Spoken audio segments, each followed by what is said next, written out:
Japan में पिछले 30 साल में चोरी नहीं हुई, कत्ल नहीं हुआ, कोई भूखा नहीं सोता।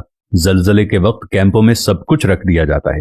कोई एक छटांक जरूरत से ज्यादा नहीं लेता। दयानतदारी में दुनिया में पहले नंबर पर हैं। अब सड़क पर करोड़ों रुपए फेंक दें, कोई नहीं उठाता।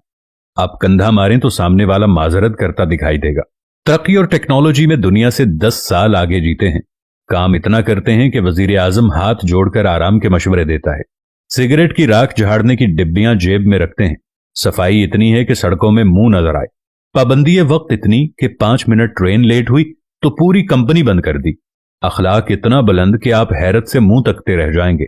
इखलास, मेहमान नवाजी और सकाफत कमाल। मोहब्बत वफा इतनी कि जापानी बीवी पूजा करने लग जाए और आपको इतना खिलाए कि मोटे होने का खौफ तारी हो जाए। चावल की फसल मरगूब ग़िज़ा। एक दफा कहत पड़ा तो 30 साल का ऐसा जखीरा कर लिया कि दुनिया से चावल नायाब हो गए, लेकिन वहां से खत्म ना हुए। जापानी जिसके हो गए बस पत्थर पर लकीर है। निजाम सेहत ऐसा कि टॉयलेट आपको जिस्म की पूरी डिटेल दे दे। 2 नंबरी और बेईमानी का तस्वुर महाल। और अब आते हैं कि जिस मुल्क में लाखों लोग तबलीगी इज्तिमात में जाते हों, जहां लाखों लोग दावत दीन के लिए सफर करते हों, जहां से लाखों लोग बैतुल्ला, उम्रा और हज के लिए जाते हों, मिलादुन नबी के मौके पर हर शहर में जुलूसों में लाखों लोग शामिल हों, जिस मुल्क में हर रात लाखों महफिल मिलाद और दरस कुरान होते हैं, जिस मुल्क में यौम आशूर पे लाखों लोग गम हुसैन रदियल्लाहु ताला अन्हो में अज़ादारी करते हों, जिस मुल्क में ईद और जुमे में बड़े बड़े इज्तिमात होते हों, जिस मुल्क में तस्बीहात पढ़ने वाले लाखों में और दुरूद सलाम की तादाद अरबों में हो, वो मुल्क ईमानदारी में दुनिया में 160वें नंबर पर है। और काफिरों का जापान दयानतदारी में नंबर 1 मुल्क करार पाए तो सवाल तो उठेगा कि हम किसको धोखा दे रहे हैं। हम खुद को धोखा दे रहे हैं या अपने खुदा को धोखा दे रहे हैं? क्योंकि हम दुनिया को तो धोखा नहीं दे रहे, दुनिया हमसे आगे जा रही है। दुनिया तो हर काम में आगे है। हम किसको धोखा दे रहे हैं? जब हमें ये सारी बातें सुनने के बाद समझ आ जाती है तो मालूम होता है कि हम किसी और को धोखा नहीं दे रहे, बल्कि हम सिर्फ अपने आप को धोखा दे रहे हैं। और खुदावंद करीम ऐसा मेहरबान है कि फिर भी हमें रिज़्क़ अता करता है।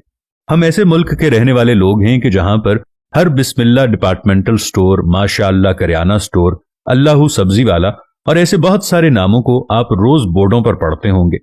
लेकिन मजाल कि नमाज के वक्त में कोई अपनी दुकान को छोड़कर चला जाए, क्योंकि माशाअल्लाह जनरल स्टोर वाले को डर होता है कि माशाअल्लाह से कोई मुसलमान उसकी सफाई ना कर जाए, क्योंकि बिस्मिल्लाह सुपर स्टोर वाले को डर होता है कि कोई बिस्मिल्लाह पढ़कर उसके सामान की सफाई न कर जाए। यहां पर सिर्फ मुसलमान नाम के रह गए हैं। पाकिस्तानी कौम सिर्फ नाम की रह गई है। पाकिस्तान का मतलब क्या था? ला इलाहा इल्लल्लाह। हम जापान चले जाएं तो जिन लोगों को हम काफिर कहते हैं, उन्होंने कुरान में से तमाम चीजें ले ली जो हमारी मीरास थीं, और हमने तमाम उल्टी चीजें उठा ली जो किसी वक्त काफिरों की मीरास थीं।